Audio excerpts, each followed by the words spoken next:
Welcome back. We're going to start this episode by speaking of some minor features in the Seapilot app. And after that, Anders is going to take over once again to explain to you about NMEA and AIS functions of the app. Let's begin with the man overboard function. We've been over this in previous videos, but let's just quickly have a look at how to use it. To quickly activate the man overboard function, you tap the life buoy icon. A marker will then be set on your position, and you will instantly get a bearing and distance to that point. To reset the man overboard function, just tap the same icon again and tap delete. Now let's go over connecting the Seapilot app to your Facebook account. You can use this to share your position with friends or all Seapilot users, to update your status on Facebook, or to find any active friends who are using Seapilot and see their position on the chart. To sign into Facebook, just go to the settings menu and scroll down to the bottom where you find the Facebook option. Then just tap sign in and enter your information. Now let's hand it over to Anders, who's going to discuss some more in-depth features of the app. Hello again and welcome back. Today we're going to talk about how to connect your Seapilot mobile app to external devices. It's not maybe so that you're always connected through a cell phone network and that you might want to connect directly to your NMEA devices on board. That could be your GPS, your AIS, for example. And that's actually possible to do with Seapilot today. It's quite easy. You will start by selecting your own ship, and in the bottom of that menu you have the NMEA functionality.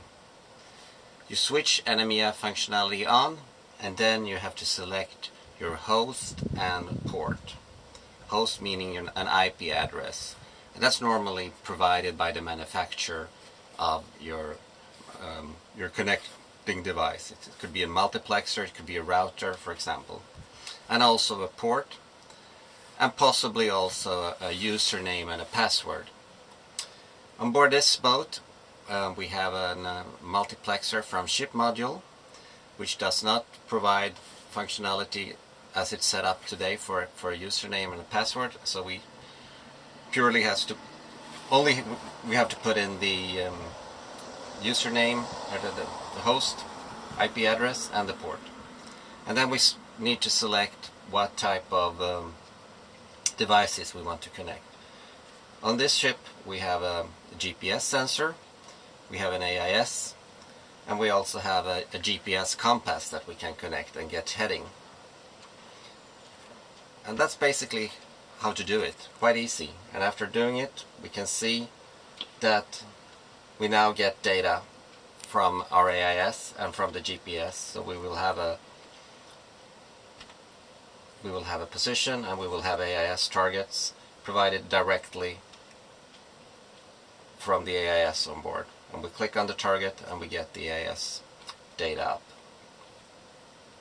It should be noted that if NMEA is switched on and you are connected to a network, a GSM network for example, you could have problems with your position if you don't switch the NMEA off, and if you don't have a connection at that time, then it will block the position from the internal GPS in the iPad. We're going to talk a little bit about AIS in Seapilot. Seapilot was actually created around AIS, and AIS is a key feature within the Seapilot app. We can actually get AIS data directly from internet if you're connected through a cell phone network, or you can, as we have explained, also use an NMEA connection direct to your devices on board. Here we can see a situation picture of the Baltic. You see targets, which are the triangles that are actual ships. You see some other symbols here that are buoys that are also using AIS. It can either be virtual or real AIS in the buoy. So if I click on this buoy here, I'll get the data. It's a floating. It's a cardinal mark west, and it's on position. We also have these fantastic weather stations giving us data through the AIS system. So if I select this ring here, I will get the actual wind speed, average wind speed, the wind direction, and the wind gust speed at that weather station. There's also other information. It can be about current, water level, tide.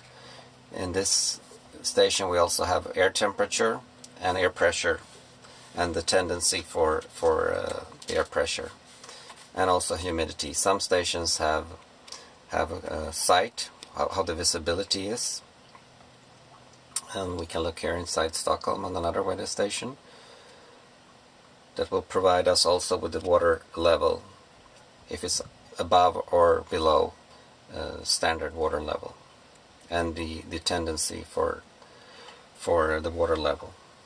We can actually now also see a big cruise ship entering into the port of Stockholm.